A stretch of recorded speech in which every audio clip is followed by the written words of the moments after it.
right. All right. Hello, everyone, and welcome to the autumn 2023 meeting of the Praed Street Irregulars. I am Derek Belanger, and I am from the class of 2019. My investiture name is Albert the Dove. And this afternoon, we're going to hear from three brief talks on Solar Pons from three of our distinguished members, David Marcum, Chris Chan, and Frank Schildiner. After each talk, there'll be a brief question and answer session.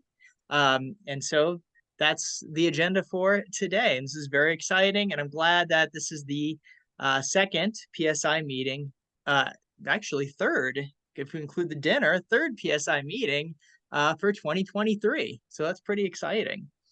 So I am pleased to welcome members of the PSI and guests, but I do want to shout out to our current Lord Warden of the Pontine Marshes and the head of the Praed Street Irregulars, Dr. George Vanderberg.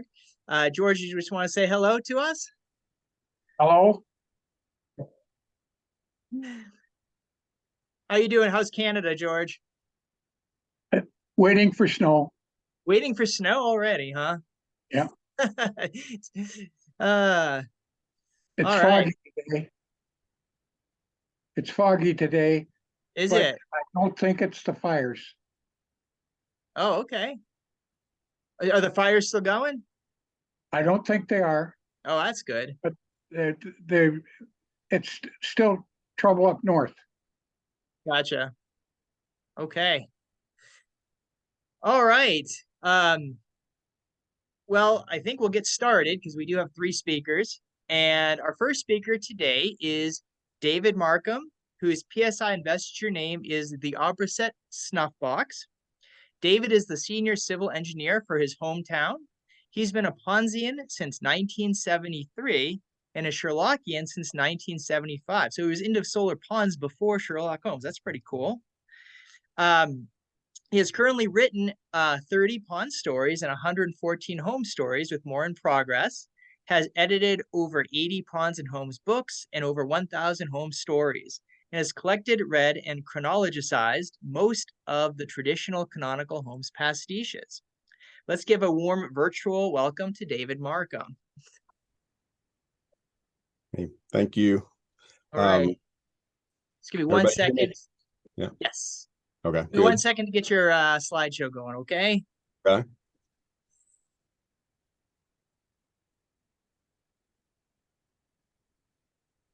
Oh, excellent. Okay.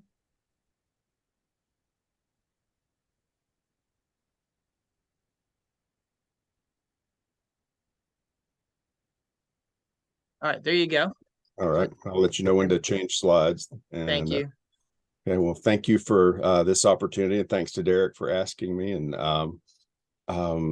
tried not to talk up too much time here. He asked me to speak about Solar Pons chronology, but actually that kind of relates to a couple other things that are dear to my heart too. So excuse me for a few minutes while I read to you these notes that I've made. The things I'm going to be talking about, of course, are Solar Pons and chronology. And because it's impossible to talk about Pons without mentioning him also, I'll be referring to Sherlock Holmes. And what I'm going to be talking about is actually cannibalized from three other sources. First, about 2 years ago, I presented an introductory program to an online meeting of the bootmakers of Toronto. And then last year, I wrote an essay for the Pontine dossier about Solar Pons chronologies. And a lot of this is pulled from that. And then I'm also written an essay that'll be coming out in a future Belanger Books volume called Reading Holmes, and that's about Holmes biographies. And so it's by way of some of those books that I kind of want to lead into the topic of Solar Pons chronology. So in the essay that's forthcoming about Holmes biographies, I talk about playing the game, and in which Holmes and Watson are treated as historical figures. And they're moving about doing things in the world, and they're aware of and sometimes involved in historic figure or in historic events. So as historic figures, they were born at specific times, both of them in the 1850s, and they lived mortal lives. They aged and grew old and died. And each of Holmes's cases that were described in the canon took place on specific dates, although some of those dates are kind of hard to figure out. And the same is true for the dates for the Solar Pons and Dr. Parker adventures. So next slide, please. In the upcoming essay, I talk about 11 different Sherlock Holmes biographies, but the most important of these was Sherlock Holmes of Baker Street by William S. Baring-Gould. I started reading Holmes in 1975 when I was 10, and I was very lucky that my parents bought me a copy of Baring-Gould's biography not long after I started. I hadn't even read all of the canon yet when I received it, so it affected the way that I viewed Holmes and his life ever after. Sherlock Holmes of Baker Street is more than a biography. It's actually a narrative that's built on the framework of Baring-Gould's earlier Holmes chronologies, which he had in the Baker Street Journal in 1948 and in a privately printed book in 1955, which are shown here. Other earlier Sherlockians had created forms of Holmes chronologies before Baring-Gould, but he was the first who really broke things down by date and year in a format that could be easily read and understood, instead of burying his information in long essays. And those who have read Sherlock Holmes of Baker Street know that the most important appendix in the back is his polished chronology, The Chronological Holmes. And he used that same timeline a few years later when he produced his magnum opus, the annotated Sherlock Holmes, which has all of the canonical stories arranged in his chronological order. Okay, next slide. So when I first read the Holmes canon, I had no idea that chronology was important. The first Holmes stories I read in 1975 were in an abridged version of the Adventures. And then the next volume of the canon that I acquired was The Return. And those are both shown here in the top left. The first story I read there was The Empty House in The Return. So by reading things out of chronological order, I not only found out that Holmes had supposedly died at the Reichenbach Falls before I should have known that, but I also learned the trick of how he survived. So later, when I read The Final Problem, as good as it was, much of the impact was lost because I already knew the trick, that Holmes wasn't really dead. And I didn't feel any of Watson's anguish at losing his friend or thinking him to be dead for 3 years. So I actually discovered, as Derek mentioned, Pons in 1973, 2 years before I met Holmes.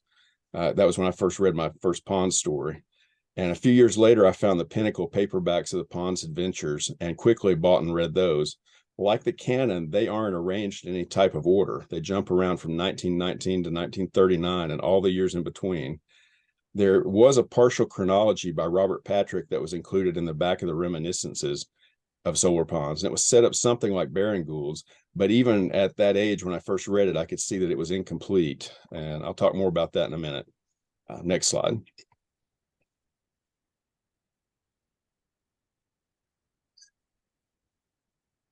There we go. It's okay to read the adventures of Holmes and Pons out of chronological order. And in some ways, doing that, taking them in random order, keeps things fresh. But once you realize the existence of chronology, it's kind of like taking a bite of the fruit that gives the reader the knowledge of chronological good and evil. Once a Holmes or Pons story announces that it's set in a certain year or even a certain decade, then certain immediate chronological constraints are placed on it. For instance, in the case of a Holmes story, there were certain dates when Watson was married and when he wasn't and living in Baker Street. And there were certain dates when Watson was a published author and others when he hadn't yet published anything. Often the Holmes dates can be contradictory, sometimes within the same story, like the Red-Headed League or the Sign of Four, which gives 2 different months, or Wisteria Lodge, which is set in 1892 while Holmes is presumed dead. The dates constraining the adventures of Pons and Parker are somewhat easier to work with if you're a chronologist. Pons's biographical paragraph, which is shown here and was included in a Praed Street dossier and Praed Street papers, definitely states that he was born in 1880. He graduated from Oxford in 1899, and he set up his practice in 1907. A similar biography of Parker by Michael Harrison was included in the case book, and it told us about Parker's past. Parker returned to London in the summer of 1919 after being abroad for many years. He began sharing rooms with Pons at 7B Praed Street, and he did so until he married Constance Dorrington in 1935. Therefore, in all the Pons stories before this date, Parker lived in Praed Street, and for all of them after, Parker was married and living in South Norwood, and that's much easier to keep track of, as Parker only had 2 residences and 1 wife during the entire span of the Pontine canon from 1919 to 1939. Next slide. Over the decades, a lot of people have constructed Sherlock Holmes chronologies, and the last count that I heard was that there are over 3 dozen of them. But sadly, there have been far fewer attempts to name the dates of these Pons adventures. As mentioned earlier, the first serious attempt at a Pons chronology, and with Derleth's apparent encouragement, appears to be a chronology of Solar Pons by Robert Patrick, which was included as an appendix in the reminiscences. I have seen no evidence that Derleth had any sort of firm formal Pons chronology in mind of his own when preparing the stories, although he mostly seemed to keep track of the important internal dates. But sadly, Mr. Patrick's chronology was flawed for a couple of reasons. The first was that he died in 1960, and therefore he was missing, or he was unaware of a lot of the stories that were to follow after. At the introduction to his chronology, it states that the late Robert Patrick had virtually completed this chronology, save for certain disputed points, when he died early last year. The second flaw was that Mr. Patrick rationalized a few things incorrectly, such as moving Pons and Parker's meeting date from 1919 to 1921. Next slide. So in the 1970s, the Derleth estate hired British author Basil Copper to write new Pons adventures, and many of them are shown here. Around the time that Copper published his first stories, he was also involved in editing a 2-volume omnibus of the original Pons stories. I've long heard that Copper angered many Pons and Derleth scholars by making over 2,000 alterations in Derleth's original texts, changing a number of geographical references or phrases from Derleth's Americanisms to British alternates. But originally, I wasn't too bothered about that because I liked having all the stories in one place, and I wasn't really aware of the changes. And I just admired that the books put the stories in chronological order. Therefore, while not a formal chronology, the arrangement of the stories in this omnibus is a form of a chronology. And a few years ago, when I was editing Derleth's original books for new editions, I found where Copper had changed or completely eliminated some of Derleth's texts in order to move stories to different dates and even different decades in order to shift the stories to where he thought they ought to go chronologically. Next slide. So Copper's changes did smooth out some chronological problems that occurred because of the way the original stories were written. In one story, Derleth might initially reference 2 adventures as being close together, but when he got around to actually publishing the second, they would be set a decade apart. And Copper's changes did make for a smooth flowing story arrangement in his omnibus, but he had gutted some of those things that make being a chronologist so interesting. As you can see here on the left, if you can see it, in the proper comma, the original opening at the top of the story says during 1922, but Copper's edit below that says during the early 1930s. So he shifted that one a whole decade. And another example of Copper's changes occurs in the Camberwell Beauty on the right. At the top, the original, it says that it occurs in an unnamed year in the 1930s, but in the bottom example, Copper specifically put it in 1933. And there are other examples that I could have showed too, and he also would just eliminate lines of text if it disagreed with the date that he didn't like for his omnibus. He did do a lot of work to arrange the stories and to try and smooth out the chronological inconsistencies. But in the end, these changes and all the others in the omnibus really only generated a lot of ill will from both Pons fans and scholars. And luckily, Derleth's original editions are now back and easily available from Belanger Books. And there's the next slide.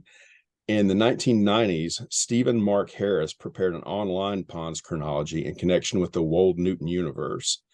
Now, for those who don't know, this was a literary concept devised by science fiction writer Philip Jose Farmer, and later much expanded by Win Scott Eckert, in which nearly every heroic literary figure is part of a massive interrelated family, all descendants of a few couples who were present when the Wold-Newton meteorite fell in Wold-Newton, Yorkshire on December 13th, 1795. The couples were irradiated, giving them and their descendants, including Sherlock Holmes and Solar Pons, various forms of superpowers. Harris stated in his introduction to his online chronology that he used dates as defined in Copper's flawed omnibus arrangement.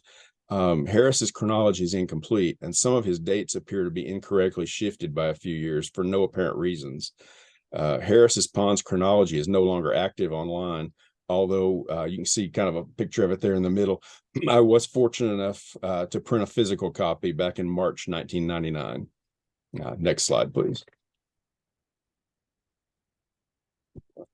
Excuse me.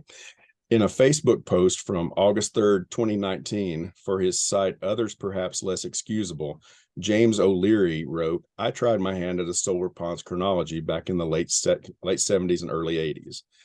Mr. O'Leary's entry then goes through a thorough dating of just a single case, the Penny Magenta.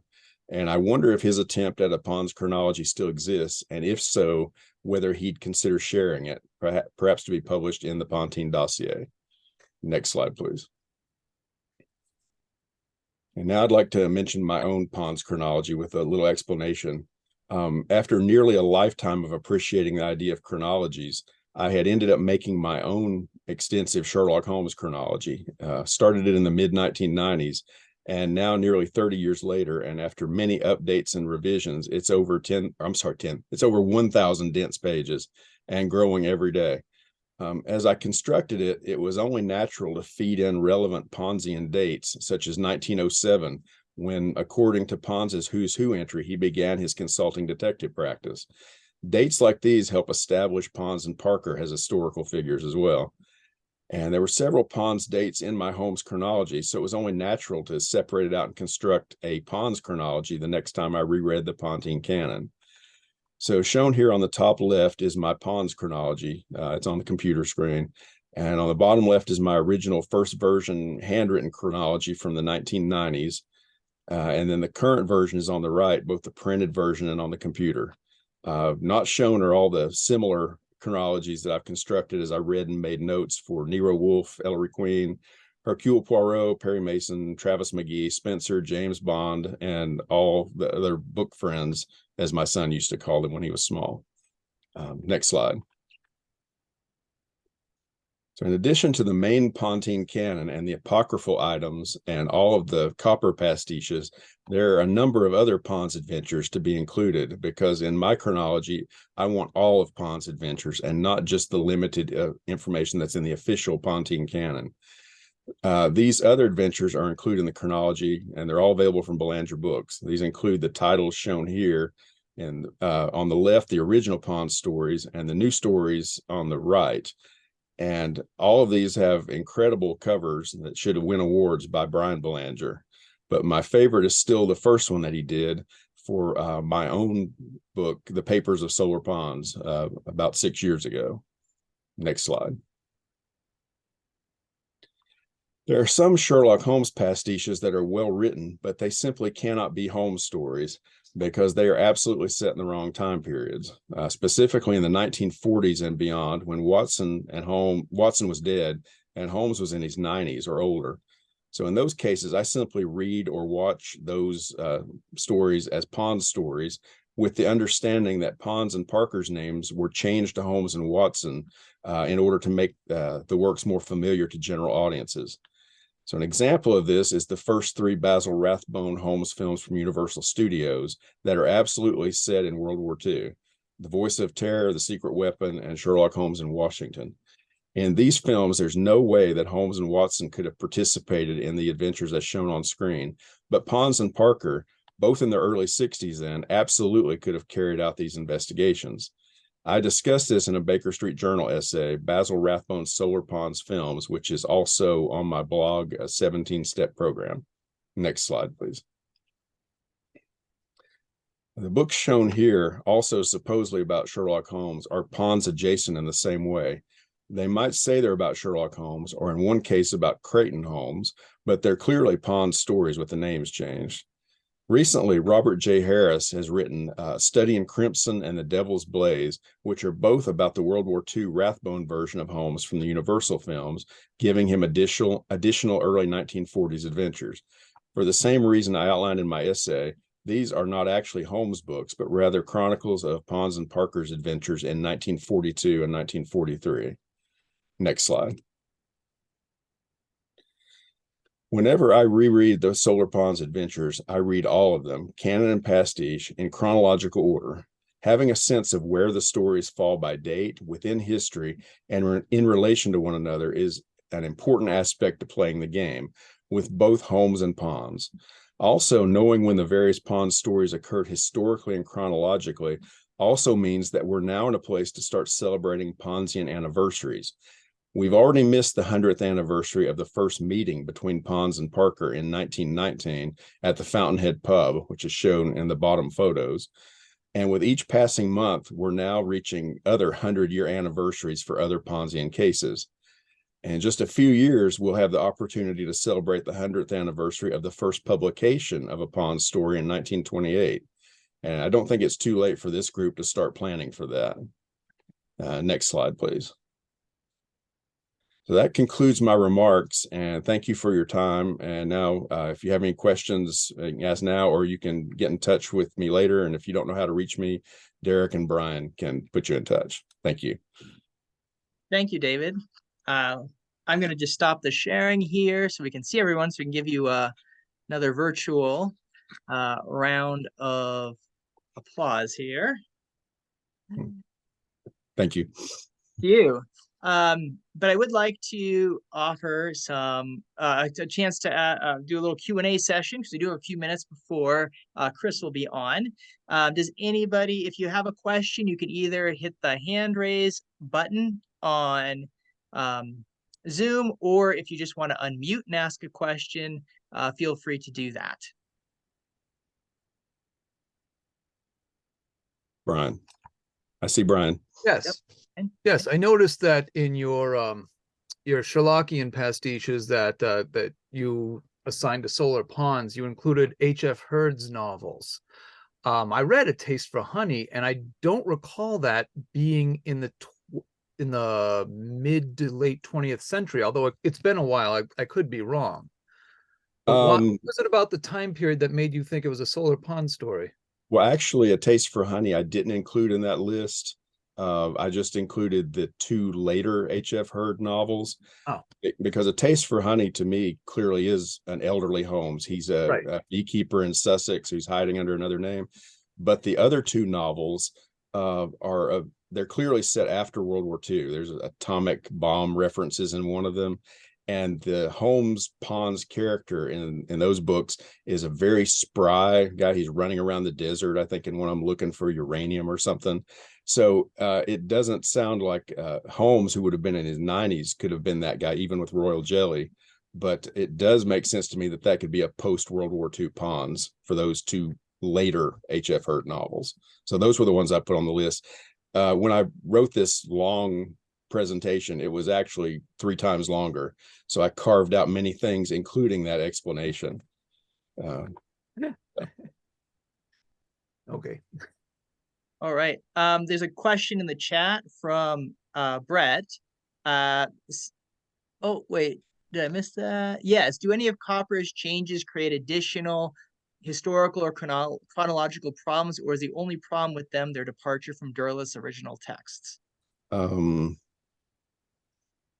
To me, well, like I said, there were other examples. For instance, in some of the stories, Parker will list a whole bunch of the untold cases, and some of those turned out to show up in later Pons collections.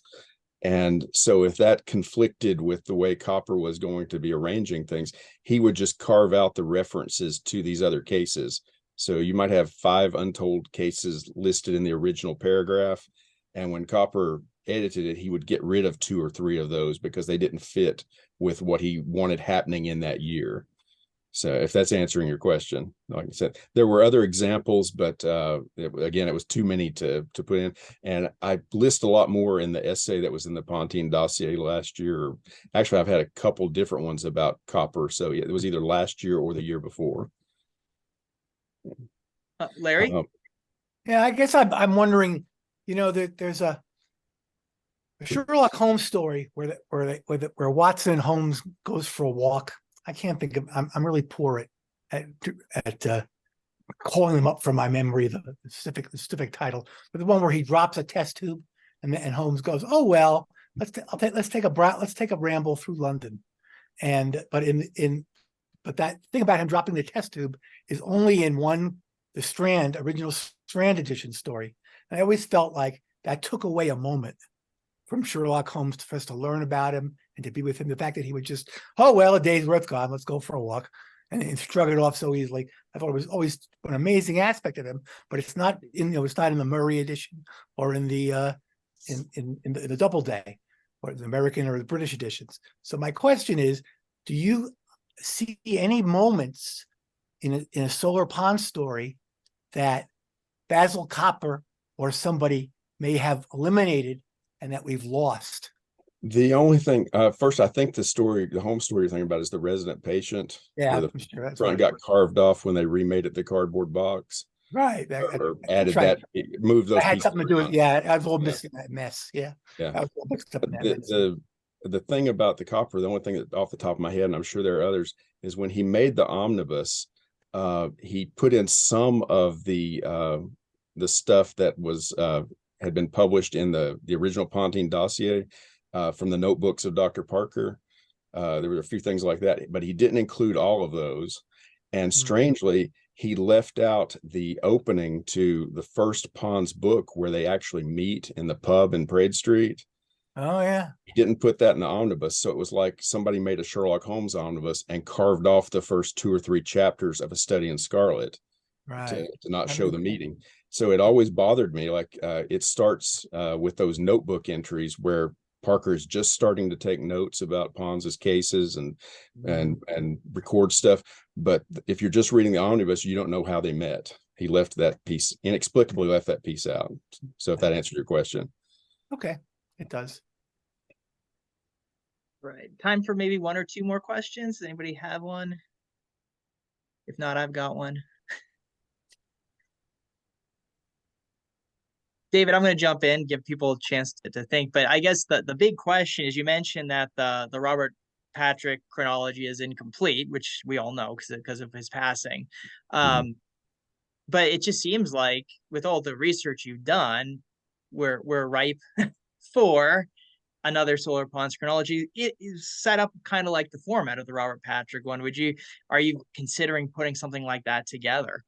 Yeah, it's kind of, I've gotten behind a little bit because Belanger Books has been so great at putting out new stories, and I want to include those too. Like I said, to me, if it's got to be complete, it's the original canon and pastiches, and so I would be more likely to publish something like that even in a couple of years. And if any of you read Rex Stout, there was a lot of question about whether Holmes was or Nero Wolfe was Sherlock Holmes's son, and Stout responded in a 1950s Baker Street Journal article saying that he knew a lot of things, but when it was time, that journal would be the place to publish that information. They would be the first to know. And so if I ever do a Pons chronology that's publishable, it would probably be my entry that year for the Pontine dossier, I would think. Yeah, that would be wonderful. So it might be a very thick issue of the dossier, though. It's not 1,000 pages like the Holmes chronology. It's considerably smaller than that, but it's probably 40 or 50 pages. So sure. All right. Any last question? All right. Thank you so much, David. Thank you. And next up, we're going to have Chris Chan. And Chris has arrived. Good to see you, Chris. So Chris Chan, his PSI investiture name is Cardinal Hoffman, and he is a writer, educator, and historian. He works as a researcher and international goodwill ambassador for Agatha Christie Limited. He has published 3 mystery novels, 2 volumes of literary criticism, and a volume of short stories. He's also a reviewer for the Strand magazine as well. So let's give a warm virtual welcome to Chris Chan. All right. All right. Can I please just get some feedback here? Can everyone hear me all right? Yeah, you sound great. All right. Glad to hear it. Well, first of all, thank you so much for having me. Hope all of you are doing well today. And I am here to talk about the Judge Peck mysteries and how Judge Peck is in some ways a missing persons case. Just so you know, I do not have slides or anything, so just letting you aware, making you aware of that. But just out of curiosity, show of hands, have any of you ever read a Judge Peck novel by August Derleth? Yep. Well, you're not alone for those who haven't, because there are an awful lot of people who haven't. And personally, I've only been able to read one because there are 10 books in the series. But I'll start by describing Judge Peck. His name is as an older man. Judge Ephraim Peck is his full name, and he solved crimes in Derleth's home region of Sac Prairie, Wisconsin. So from 1934 to I believe yes, 1953, Derleth published 10 books in the Judge Peck saga, where Judge Peck would, and just to be clear, most of these are not courtroom dramas, just even though it's a Judge Peck. Judge would be minding his own business or being called in from a friend around town, and there'd be a murder in this small area, and often many murders. It's very, reading some of them, I said it's very much a precursor to Jessica Fletcher and Murder, She Wrote, in the cases where there's a small regional area and lots of people start dying, giving the Sac Prairie region an unnaturally high murder rate. So but it's spaced out over a long period of time, and when I first started looking for them, I was amazed by how hard they were to find.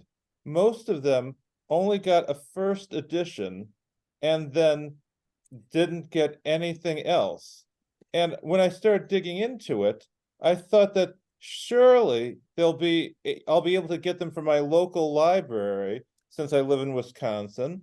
And then I started looking at the University of Wisconsin library, thinking they're bound to have them here. Well, UW-Milwaukee only has 4 of the 10 novels, and at least one of them is locked away in special collections because it's just simply because it's so old and so fragile. And so when I looked for the other books, 2 of them weren't on the shelves on the times I went to look, but I did get to look at Murder Stalks the Wakely Family, the second in the series.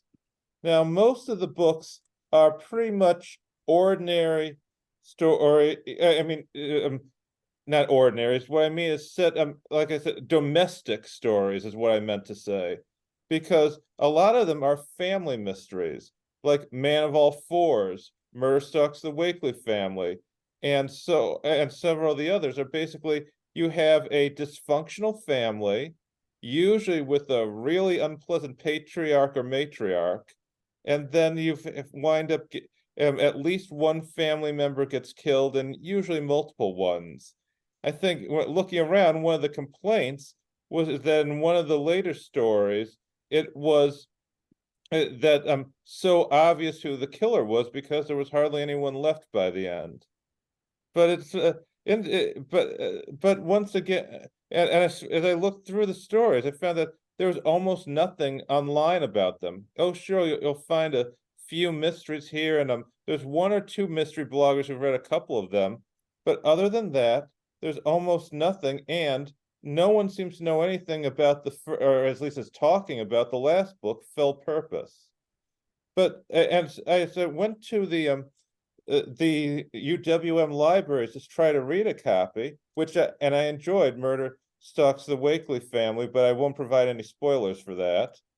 When I started looking at the book, thing I noticed was just how careful I had to be with it, because it was not just an old book, but it was also from the around the World War II era, which meant it was made with very thin, inexpensive paper, and I felt terrible turning pages because every couple of pages I'd hear a crack, or I'd very gingerly trying to see what's in the next chapter and only to discover a little bit of tearing as I read it. So these are extremely delicate books. And I also noticed that he didn't just stick with one publisher.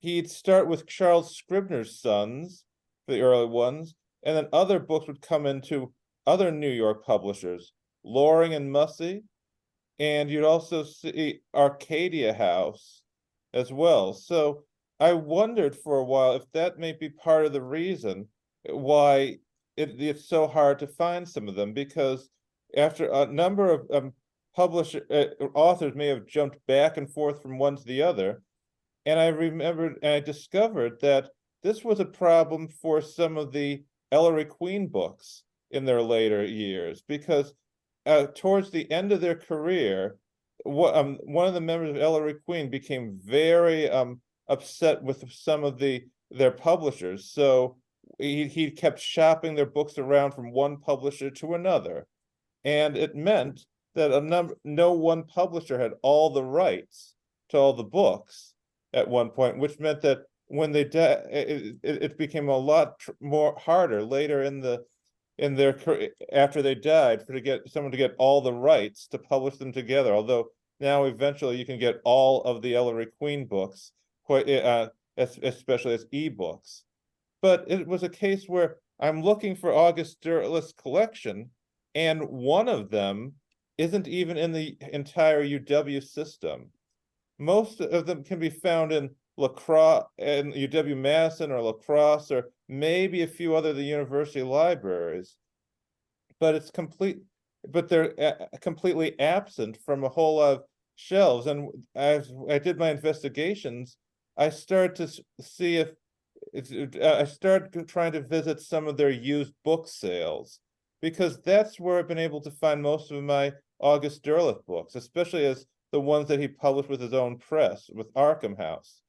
Because what happens is he was Wisconsin's most prolific author, but it's so almost thanks to Bellinger Books, pretty much only his Solar Pons books are now available today, and they were out of print for a long time as well.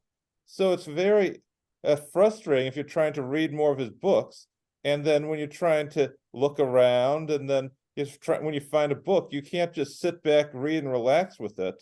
I found that, again, basing with my archival training with rare books, you try to be so careful with them. You feel like you have to wear gloves because you realize that the thin paper, you're leaving fingerprints on some of the glove. And so you try to wonder if you can even use anything like a needle or something to turn the pages, because they stick together.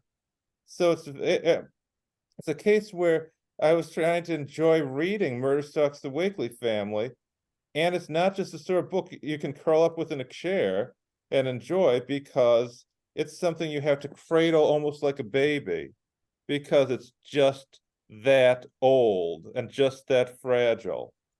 So as I look, I feel a bit embarrassed, because I can't really answer any questions about what is Judge Peck's arc.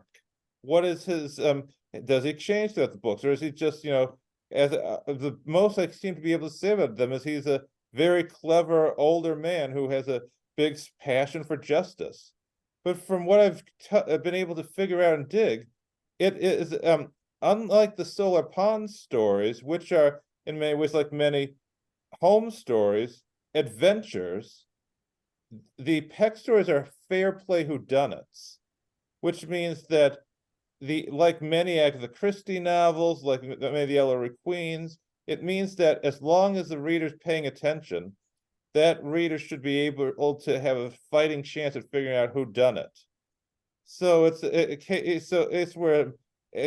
and I remember reading in Derleth's On Writing, that book on writing, how he was very insistent that whodunit mysteries play absolutely fair with the author, and he singled out criticism for Agatha Christie's the murder writer Ackroyd because he didn't believe it was playing fair, which I and others like Dorothy L. Sayers take umbrage with because we've read the book many times and we believe it's totally fair, but it's just because you don't expect an answer doesn't mean it's not playing on even terms with the audience or readers. So as I looked at these books, I started to wonder where can we find them? Can I get a used copy? And well, I don't feel like taking out a mortgage to buy them because on the rare occasions, they're either expensive when they're available, or they're in such poor condition that's hardly worth your money. So I think that now I was talking here with Derek, saying that he might be interested in releasing them, but they're so hard to find, and I figure that it's just not right to try to scan them, because if you try to open the books too much, they'll crack, they will tear, and so if they were ever to be made into ebooks, you would have to use one of the special archival scanners where you're able to scan pages while keeping the book relatively closed. It's just by slipping the scanner in between the very thin pages.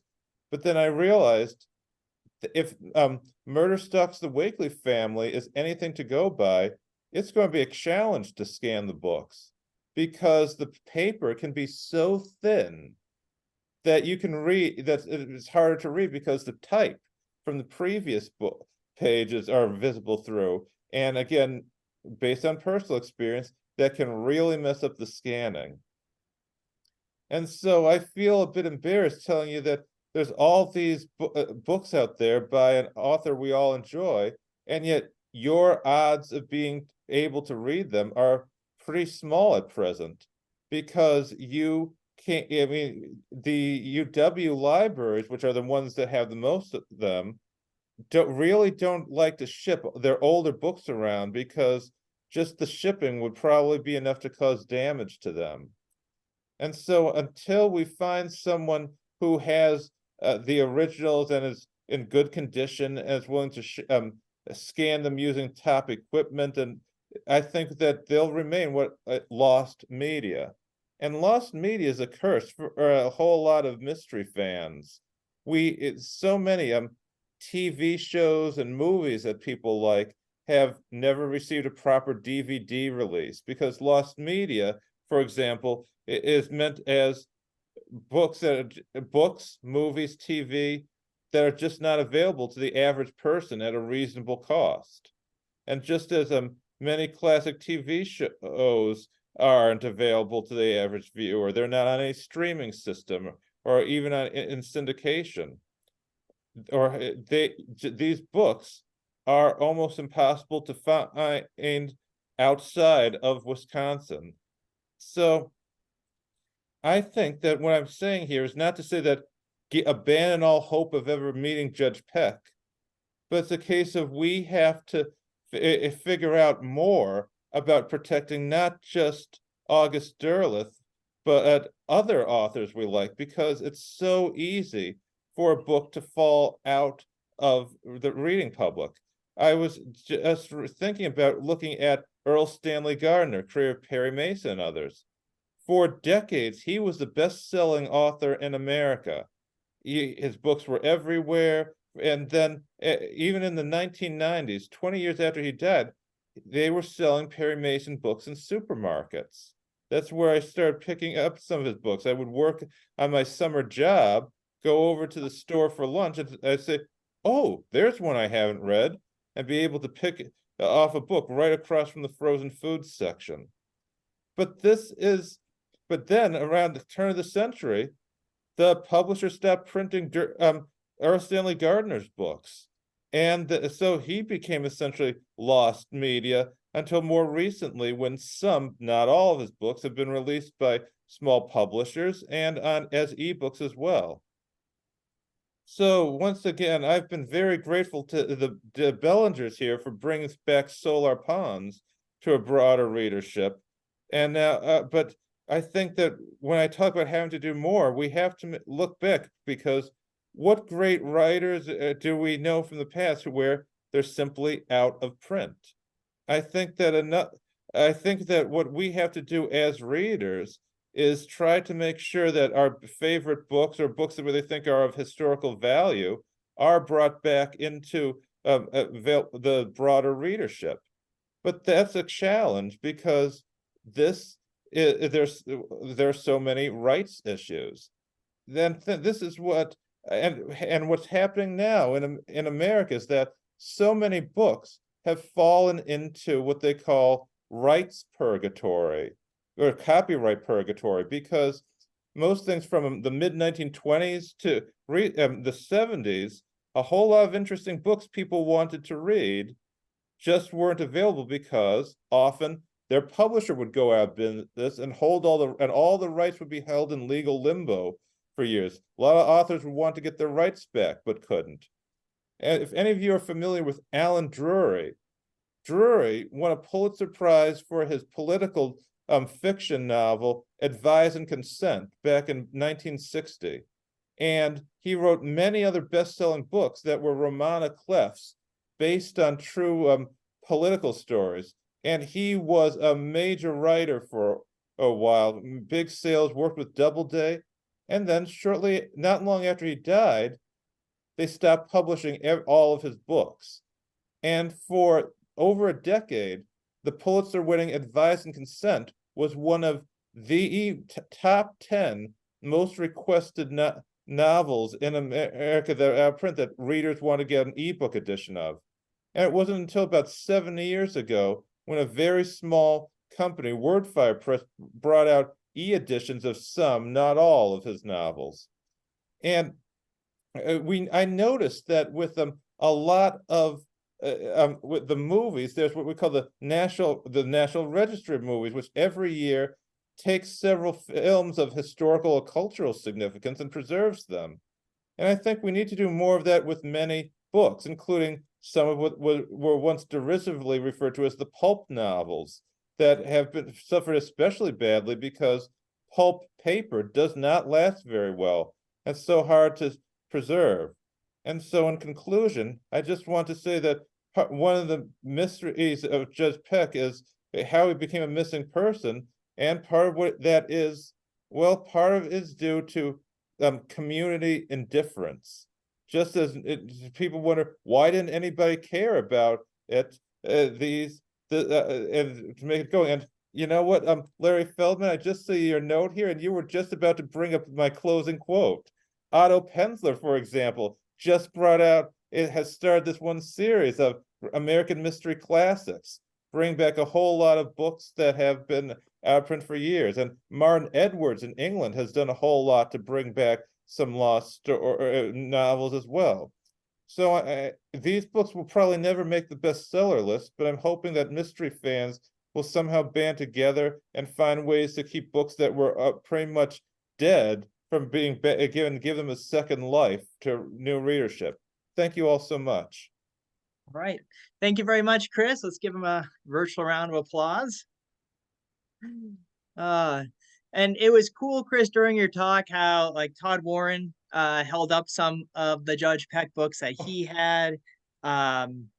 We had Mr. Molina there said he had 3 books in Spanish. Judge Peck translated books in Spanish, so that was cool to see as well. And then we got a comment that was it the British Library? I'd have to go scroll back in. Had about half the Judge Peck books. So there is hope that we could get at least some of these.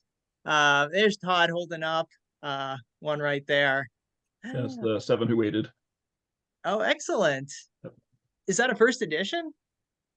Yeah, I have 4 of the 10, and they're actually all 4 signed by Derleth. Oh, wow. I've been very lucky in my searches. Like this particular one, there's the inscription. Oh, nice. That looks so much better than the books I've seen, even the ones that were photographed online for sale, because Yeah, I've never seen a copy of a Judge Peck that looked like anything other than like Cafe au lait. The paper was so old. this one has a photo of Derleth laid in. Huh. Wow. All four of the ones I have are from the 1939 to 45 era. And mine are all in perfectly fine condition. They're not crumbling at all. I've read all of them very easily, no problems at all. I would say that the four books that came out in 1934 and 35 are more difficult to find and much pricier.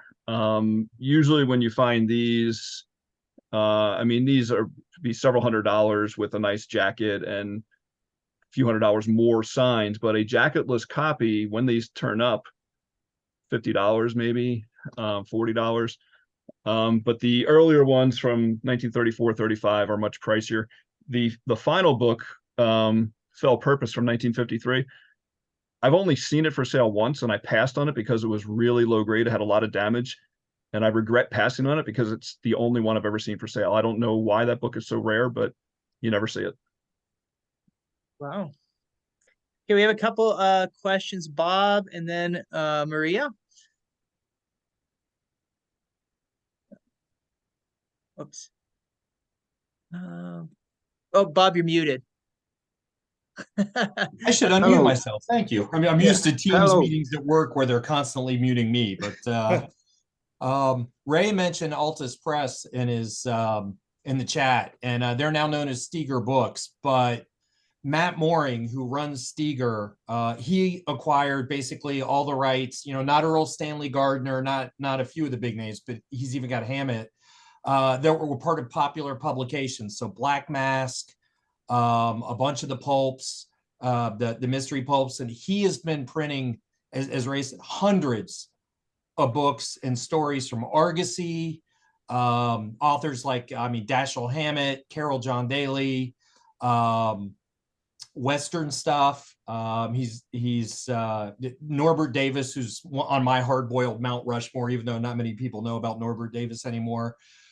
Steger Books has done an amazing job at getting stuff that had been out of publication for 100 years back into print. And I write some introductions for some of the books, and it's a thrill.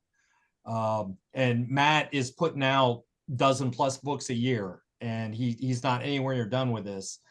But that's getting that kind of stuff into print that Chris was talking about, that you couldn't go find a Raoul Whitfield novel or the Joe Gar stories till Otto Penzler managed to get a reissue out, or Matt just did one last year. There's more pulp, a lot of hard-boiled stuff, but beyond the hard-boiled stuff in the last 20 years that you couldn't find anywhere. Some of it's digital, some of it's hard copy. But Steger Books this is what Matt's doing. He basically bought the rights to Black Mask and Dime Detective and the other magazines, and he's getting it out there again. And it's awesome for those of us that love that kind of stuff. Excellent. Good. Thank you, Bob. Maria. Yes. I'm sorry. I hope you understand me. I'm from Guatemala. Oh, hear you perfectly. Yep. Okay. I have 3 books. I have this one, but it's falling apart. In Spanish, it's No Future for Luana. And I have 2 more from a collection that was Golden Library. It was more like the size of a comic book. And I tried to find a lot of Judge Peck's books. I got one in English from Amazon, but I can't find it. I put it so carefully away that I can't find it. But I just wanted to say that, and it's great to be here. And I hope Solar Pons meets Judge Peck in the future. Yeah, that would be great. And thank you. And Chris, I was going to ask you about that because you had written for the Pontine dossier about like why Pons didn't meet Judge Peck, which maybe he should have. Maybe that would have helped keep him in print. But what was your reason for why they didn't meet? Well, I was a bit confused by that too myself, because I was trying to think, well, why wouldn't he? Because Solar Pons has met so many other fictional detectives. Even if he didn't, Derleth couldn't get the rights, it was able just to create just a reference to it. Some basically you have, instead of Fu Manchu, you have anonymous Chinese man who is definitely Fu Manchu. We just can't use the name, and so on and so forth. So this is, I wondered, because first of all, they do live in different worlds. Because if I'm correct, I've heard the story, and perhaps it's wrong, but at the time Derleth started writing Solar Pons novels, he'd never been to London. So he was writing about a city he'd never visited, but he knew Sac Prairie backwards and forwards. So one wonders if why he wouldn't do a crossover. Although I just kept thinking of Agatha Christie, when all these fans kept asking, why shouldn't Miss Marple and Hercule Poirot meet? And she'd hated that idea because she thought that she didn't want them playing off each other, and she thought that she didn't want to see, for example, Miss Marple showing Poirot his job, because when you have two very different means of detection, it means that one detective will usually come off as looking bad compared to the other one.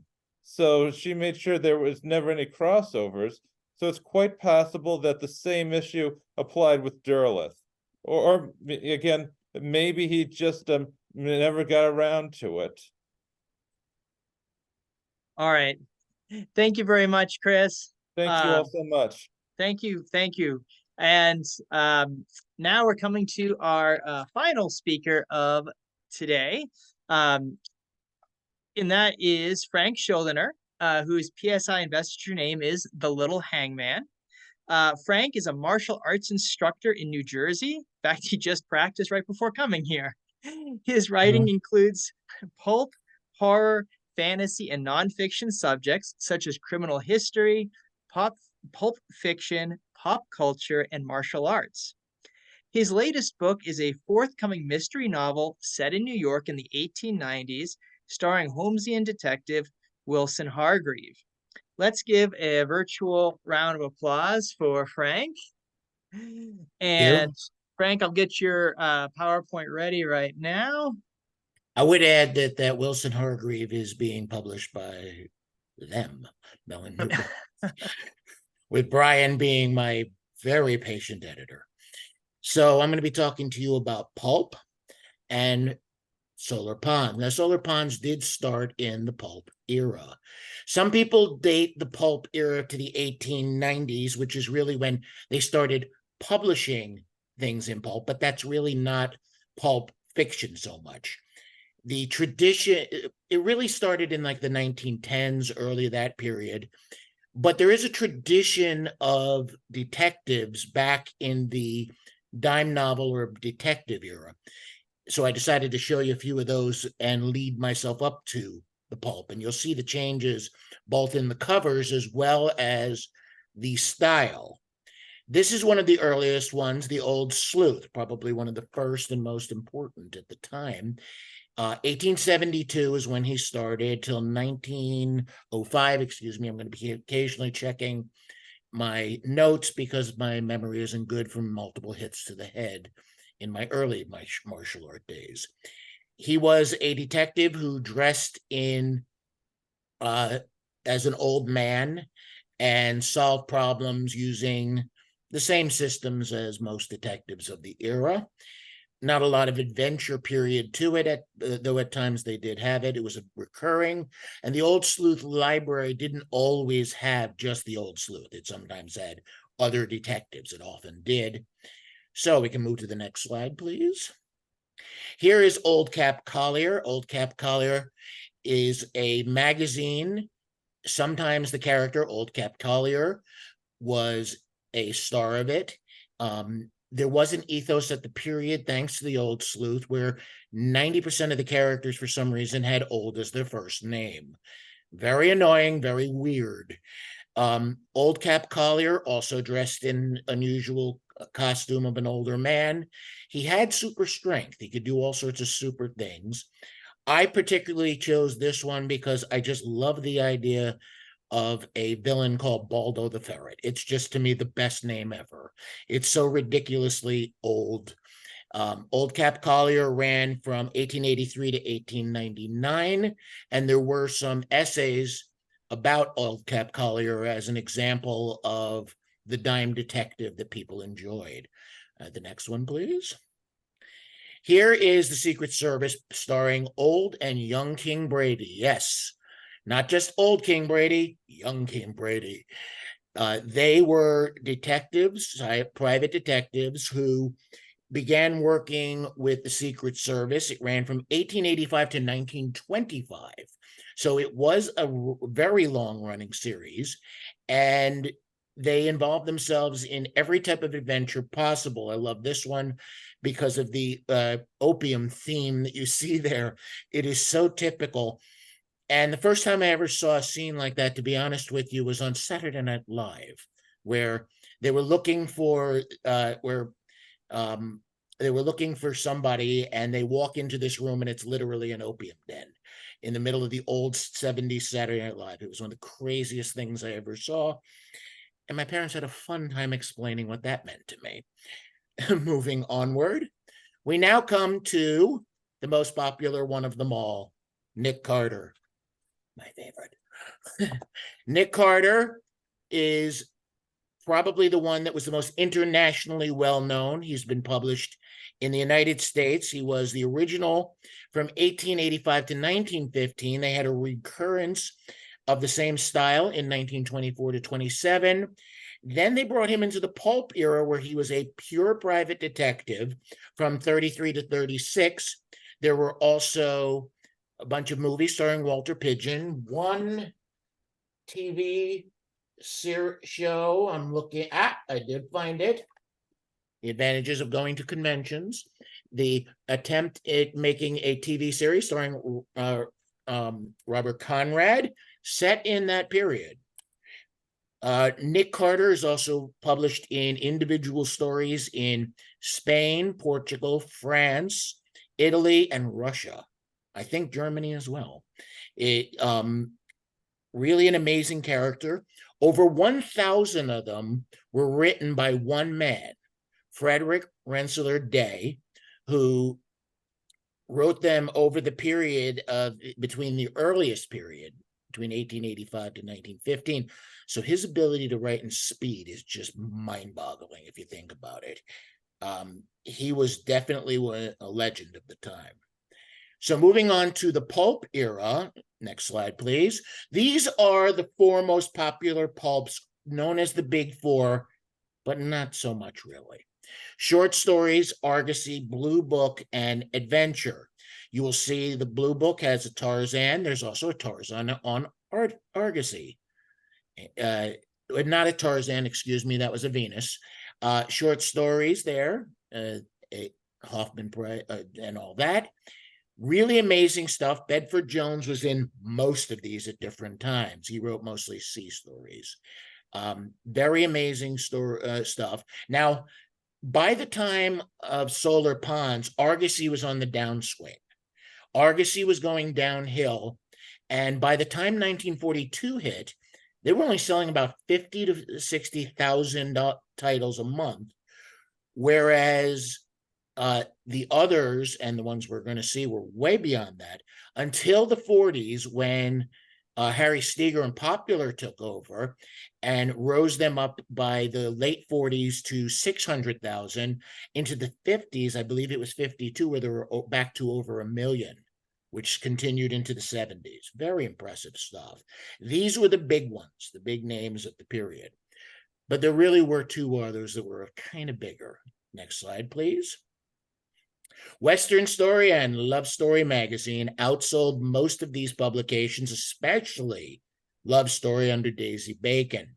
These were just insane selling series, at least 600,000 for Love Story, more often for Western Story, and that they weren't as known. It wasn't as popular in the sense that the others were considered acceptable by some people, whereas these two were a little less so, but definitely the most important of the period. I think of them as the bigger two. If the others are the big four, that's the bigger two. And now let's move to Solar Pons. Next slide, please. This is the first appearance of our friend Solar Pons in Dragnet magazine, February 1929. Dragnet magazine was a small publication that sold for 16 issues. It then made into Detective Dragnet magazine. And the reason that it made this change was Dragnet was supposed to be about gangsters mostly. And that wasn't as big a seller, so they made it Detective Dragnet, and that's 24 issues. Didn't sell so well. And then they did another change to the biggest title of them all, 10 Detective Aces, which sold for 16 straight years. Definitely the right choice, starting in 1933. Also known for some of the best detective stories of the period. Next slide, please. Here's our second appearance, not making the cover, unfortunately, 1929, September. Nobody seriously famous there. They were semi-well-known, and if you did some research, you could find out all of the above. Moving onward. Last appearance in Dragnet. This is December 29. You can see based on the cover that it's much more based in a kind of gangster ethos. It's not as detective oriented at the time. And they even said it above. It's gangster stories, detective and gangster stories. Moving on to the next slide, please. Detective Trails magazine was a very, very short run, 4 issues only. This is February of 1929. It didn't really go anywhere, and it was pretty much a stop and start issue. Moving to the next one. Now, Gangster Stories was an oddity. Gangster Stories was purely supposed to be about gangsters, though they couldn't really get a lot of gangster stories, so they took some detective stories. It was very controversial for the time. In fact, it involved legal issues in New York as well. And it didn't last very long. It only lasted from 29 to 32. The controversy around it really never abated. Plus, at the time, by the 30s, gangster popularity was dropping off, mostly because the Prohibition ending started revealing what these guys were actually like. A lot of the romance was gone. So moving onward, let's see what the titles of the time that you would have had if you were going for any of those stories in the original pulp times. Let's see some of the great ones. So moving to the next slide, we go to The Black Mask. And now you can honestly see one of the problems that was occurring when you had something like Dragnet. When you have Black Mask, you can see there are 2 Dashiell Hammetts, the Maltese Falcon, and my favorite of all time, the Glass Key, as well as Race Williams by Carol John Daly. Race Williams is technically considered the first hard-boiled detective. I'm very questionable about that, the same way I used to get in my English teachers' faces when they would say that detective novels were invented by Edgar Allan Poe. I would ask, well, what happened to all those ones that were written in the Tang Dynasty? And I'd get yelled at. Still, you can see here, these are important stories, very powerful stuff, and this is why Black Mask is to this day considered legendary. Moving on, something I love and also Derleth loved. Next one, Weird Tales. Somewhere where we get a lot for a little. Here's 4 of the issues there.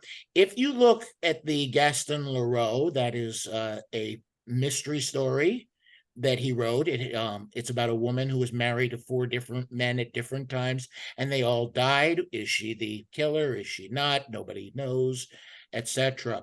If you go above it, and if you look closely, you will see that Weird Tales has H.P. Lovecraft, that's the Hound, and most importantly for me, it is the Robert E. Howard Call story, the first Call story, The Shadow Kingdom. Wow. This is some pretty amazing stuff at this time for not too much money. All of them had, obviously, these amazing covers, and Seabury Quinn was probably in most of them. I know he was definitely in 2 of them. And Seabury Quinn actually, for the time, was outselling all of them. He was much more popular. Now let's go to one of the big four. Next one, please. Argosy. Now, Argosy was a weekly, and I had to be a little circumspect, and I tried to go for something that was a little more interesting. You will see an Earl Stanley Gardner on the left side, and some amazing stuff. Talbot Mundy. I mean, this is what your competition was at the time on the racks, and Argosy sold very well, sort of at this time, so it was hard to beat it. If you notice the covers, they were probably a little better than most in terms of quality based on what you saw that Derleth had to deal with at the time. Derleth, though, did write in the period. If you notice the gangsters that he wrote, they were not the lone one person. You dealt with gangs, you dealt with anarchists, you dealt with spies.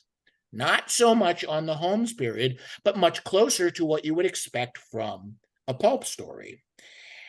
Now a little something just because of me. So next slide, please. I write a lot of books that take place in France. So these are some of the books you would have seen at the time. I work with Black Coat Press, so some of my stuff is there as well. You will see Harry Dixon, the American Sherlock Holmes, right there. Harry Dixon actually has one of the most interesting stories.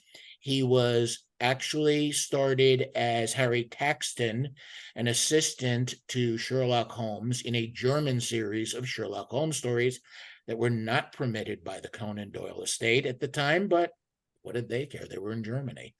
And when it came over, they started translating them in Belgium, and they changed the name. They took another character called Alan Dixon, took Harry Taxton, and they got Harry Dixon.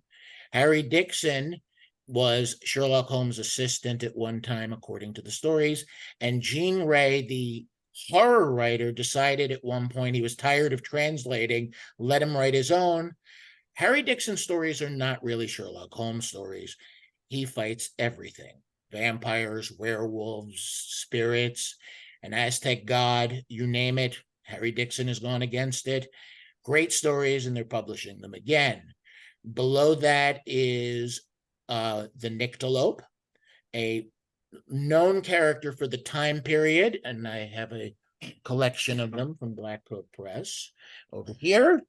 The character was very popular, an early proto-superhero, not a superhero. He had a mechanical heart and rubber lungs that were given to him, so he's the first cyborg.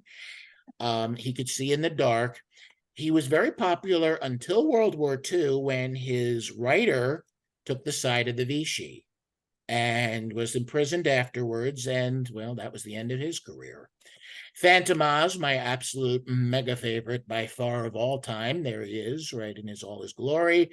And below that, we have our favorite burglar, Arsène Lupin, who is now even getting popular again.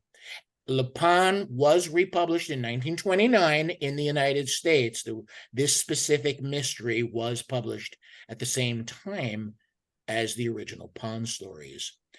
So now let's go to the one of the major points of Derleth's interest, which is Fu Manchu. Now, the concept of the yellow peril villain is not new. It's all around the world. Here's some horrific images that came from the period. You notice I have not increased the size because I don't want to see them closely. They're terrible, horrible, evil things. I'm even embarrassed to say one of my favorite writers, Jack London, wrote a yellow peril story called He. Really awful. And I can't say anything positive about these stories in any way, shape, or form. However, we can talk about Fu Manchu, who is a little better in some ways and just as bad in others. Next slide, please.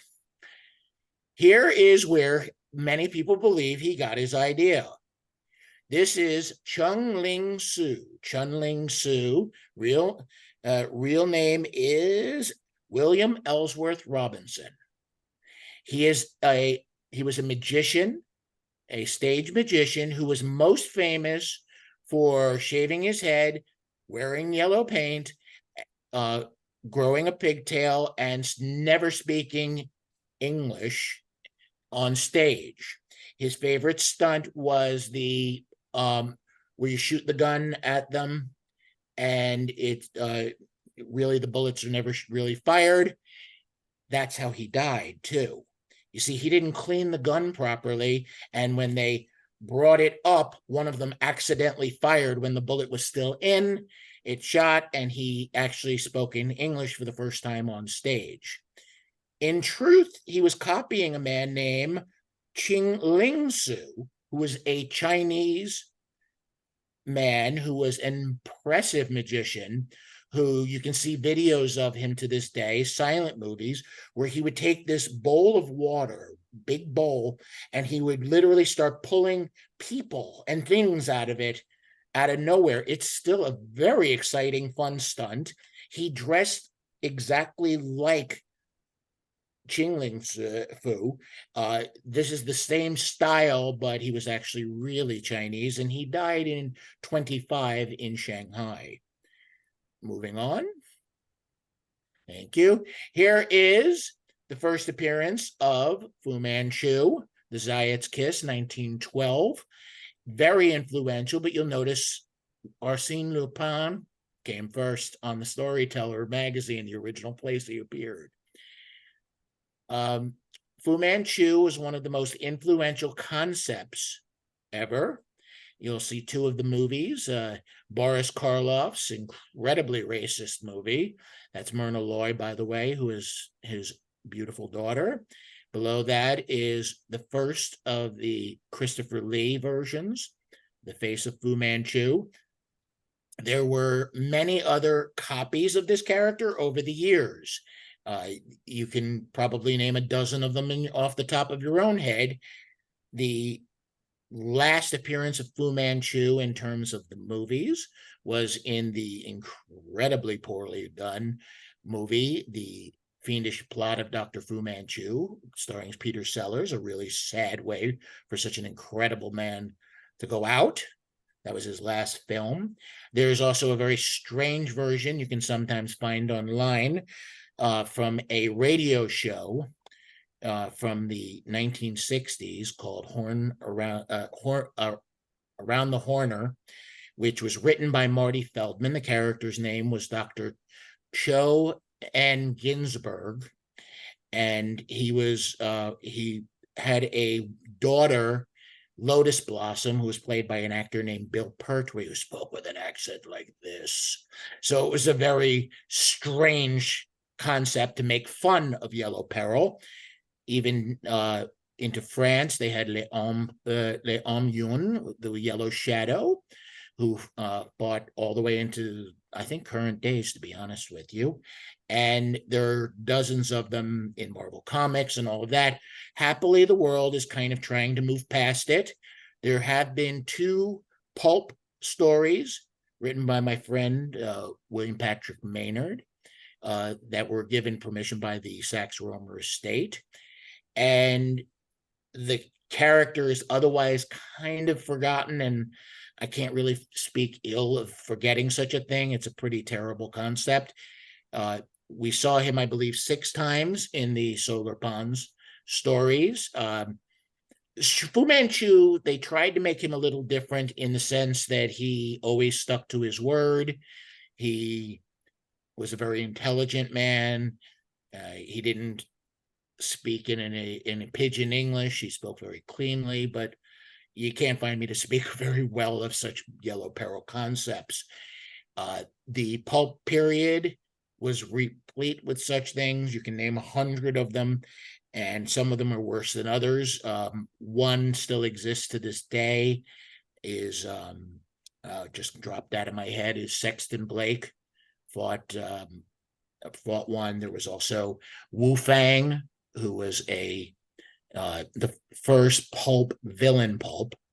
And Yen Sing, after several issues of Wu Fang didn't sell, they changed it into a series called Yen Sing that sold fewer.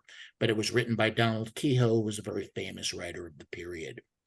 And the last slide now, just to show you that pulp is still going. And here are just some titles that you can remember from the time. Pulp it was over 1,000 issues a year, a month, excuse me, at the time. During that period, which ended in the 50s, when the paperback became cheaper, easier to get, easier to carry, and some of these formed into digests, and most are gone. The one in the upper left corner, All Story, actually combined with Argosy. And for a while, Argosy was known as Argosy All Story. It then separated off and became All Story and Argosy separately until All Story left and Argosy stayed into the 70s. It's returned in the last 20 years, called New Pulp. I've written several. Bob Byrne, who is here today, has written several articles on the subject, and it is a true pleasure. And if you have any questions, I'm here to answer. Right. All right. All right. Round of applause for Frank. Thank you. Thank you. All right. And questions for Frank. Covered quite a bit of ground, my friend. I tried. I wanted to give you something different because I find it's interesting that people will say pulp is 1896. That's just when it was published, when they started using it. Pulp as a concept didn't really come until like the early 20th century. And, you can see it even in the covers when you were looking at the difference. Nobody? It doesn't look like it. We let's see, in the questions Larry, you want to just say it? Yeah. Yeah, I guess I was gonna, well, I remember when the Peter Sellers movie came out and there were all these protests about it because of how racist it was and how racist Yellow Peril type stories were. And I guess I'm just wondering if what you think, is the future. I mean, I was a big fan, when I was a kid, of the old Shang-Chi Marvel comics. Me too. I collect them because I'm a martial artist. And I did love the era that they had the Fu Manchu character as the main villain. Right. And this is actually, your question is the exact same question I asked my friend Bill Maynard, who wrote those two Fu Manchu stories. He thinks there's a future for it. I don't. I think if you want to do that, you really need to play into the truth. Will Thomas, who is here, actually showed us a way that you can have a true villain who is Asian, but is not a Yellow Peril villain, just a person who is doing business. You can write these characters. One of the most famous of all times is a real gangster from New York whose street name was Mock Duck. Mock Duck took over the Chinese gangs in New York in one of the most amazingly true stories, if you read about it, where he came from China, basically told the head of Chinese gangs, I'm taking half your business. When the guy laughed at him, he then started gang war there, lasted all the way into the 20s, and he won. So these kinds of things can be done. You can have a Chinese villain. You can have any type of villain you want. Right. But you can have Fu Manchu. Fu Manchu, I think, honestly, is an aspect of the past that should stay in the past where it is. I have the original Fu Manchu books. I have a collection of Shang-Chi. You can have that stuff, but I just don't think that it's going to be quite as acceptable as if you take a real Chinese villain and use them in a proper sense, then that could work. Yeah. I'm just not seeing it as really feasible.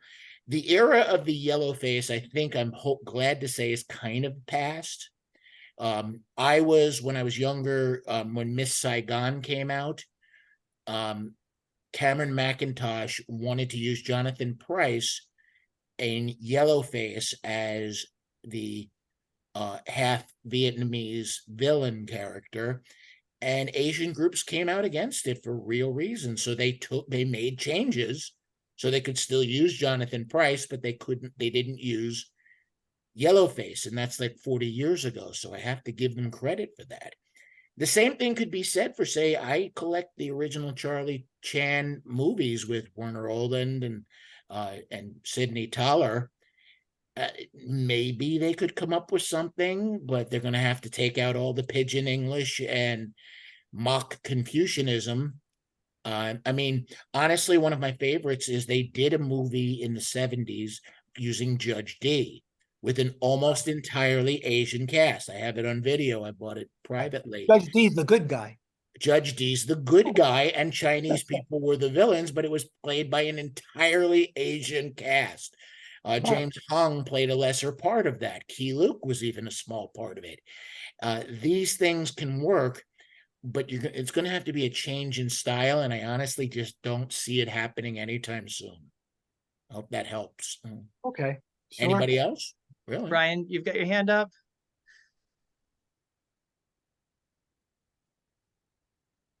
Oh, Brian, you're muted.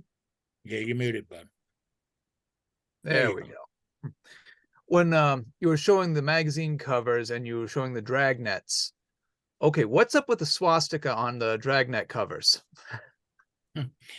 Honestly, at the time period, that was something that occurred. I mean, my family is Jewish, and I was highly confused about that myself. That I haven't read anything in terms of Nazism about it. It's not related to Nazism. It's a symbol I of didn't good think. luck. I thought it was the Buddhist symbol in the sense. It was very common. It's actually kind of late in the late 1920s. It's kind of late for it to be on the cover of a pulp, but in the 1910s and teens, it was very common for publications to have that on the cover. Oh, really? I still Long found it before rather Nazism. I mean, it was the symbol was co-opted by Nazis. It was. Oh, right. Oh, I know. And It was- one of my favorite writers is Dennis Wheatley, and in his seminal novel, The Devil Rides Out. In The Devil Rides Out, he actually gives that version of the swastika to Simon Aarons as a good luck talisman to protect him from the demons that were going to inhabit him and take him over. So it was still representing that. I just, Okay. I just I didn't know understood. because, I wondered myself, to be honest. yeah, just where it was 1929 for the issues. I was like, are we having overlap here? So Yeah, I don't think it had gotten that far, but there was the Thule movement at the time that was still going, but I don't think it got out of Germany, thank God. Honestly, if you read some of the great writers that did analysis of that period, it's kind of funny how little occult is actually involved in Nazism, and the people that were really in charge. They were actually the ones who liked the occult stuff were considered the weirdos. Here's a copy of John Silence, the Algernon Blackwood occult detective, and you can see the symbol on the cover. There you go. And God understands this better than me. this book is from 1909. Oh, that's good. That looks great for 1909. That's in incredible shape. Yeah. Todd, you had your hand up, so you're up now anyway. Yeah, well, I just wanted to share, I have a couple of the Solar Pons pulps. So this is the June 1929 issue of Dragnet. It's the second appearance of Pons in the pulps. The story in here is the missing tenants. And then this other one is the Detective Trails. And this one, I believe, has the limping man or limping man, I can't remember. Yes. So there's only 7 appearances of Pons in the pulps, and it's 6 stories because one of them was reprinted. But all of these were published by a company called Hersey. And what happened was Hersey did not survive the Depression. So by late 1930 or maybe early 31, I think they were out of business.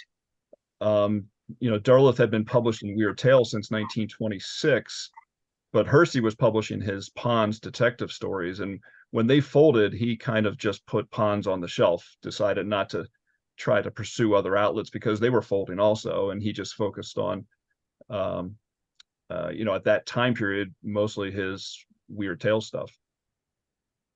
And it wasn't until Arkham House, when he decided to put together the first collection, that he even really looked at Pons again. So like 15 years went by. When those went out of business, they were bought up. They tried to revive it, and that's when 10 Ace Detective Aces came out, and that's a seminal pulp series. You can go back and it goes some of the lesser characters are becoming more popular. There's two versions of Dr. Death, one formed through 10 Ace Detective Aces, that is a lesser version of the concept, where he was just a spy and he was beaten by a detective who was hired by a jewel company, not even an insurance agency, and a jewel company hired this guy. It was very strange. All right, Ray. Just make sure you unmute. Yep. There you go. Hi. I just wanted to ask Frank his thoughts on the thing I posted, with the Fu Manchu being a difficult character. Given that I would like to see a parallel of sorts.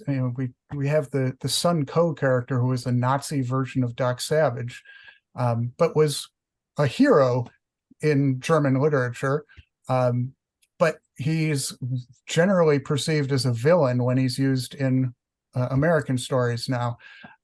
Could we review Fu Manchu as a hero in Chinese culture? Would that be the path forward for future Fu Manchu revivals? Well, it could be, but part of the problem with the current usage of Sun Ko is they take the elements. I've read several of the translated versions in the in current, and I've even ran a couple of them through translation programs so I could get an idea of what the character was like. They synthesize Sun Ko and change him to the point where he's really not Sun Ko anymore. Sun Ko, first thing, doesn't look like Doc Savage. He's about 5'8" or 5'9". Doesn't have that gigantic build like Doc Savage. That all came after the war. The character's racism is extreme, even for the period. Jess Nevins actually read more of them than I and told me some of the details, where if you want to synthesize somebody like a Sun Ko into a semi kind of heroic face, I guess you could. Matthew Baugh wrote him again using the modern version, but keeping him in a villainous sense against the Avenger. That was a very good story, so I can see it as popular. The problem with Fu Manchu is ultimately you would take out a lot of the concept of what made the character so unique for the time. Was the genius terror that he brought, the unusual cults and the crazed killers that he had working for him, the Dicots and the Stranglers of Bombay and the like. I could see it as possible, but it would be quite a trick to pull off. And honestly, I'm not sure I'd be the one that would take that on. A lot of the problem with taking such things on is not just even the rights of it. I mean, for example, I love Nick Carter. I just showed you and all that. Technically, I could probably write a Nick Carter Dimes version if I want to get into a possible fight with people who own the rest of Nick Carter. So is it worth it? No. I could see it possible, but it would take a lot of balancing and probably not a lot of payoff in the end. You'd lose a lot of the flavor. I mean, I own all of the appearances of Fu Manchu in the various movies, mostly because I'm a crazy collector. But I have a hard time sitting through them. I mean, let me give you the best example. There's a Batman serial that's playing regularly on Turner Classic Movies. And if you just listen to the voiceover about how they're describing the Japanese villain, who's played by yellow-faced white man, you literally go, ugh, when you hear the word that I will not use just to describe the Japanese villain. It literally sends like a creep shiver down my spine. So I guess, Ray, it's possible, but the balancing act might make it almost impossible. That's my opinion, at least. My friend Bill Maynard, who writes him occasionally, he might have a different view. All right, Bob, and you'll be our last comment for today.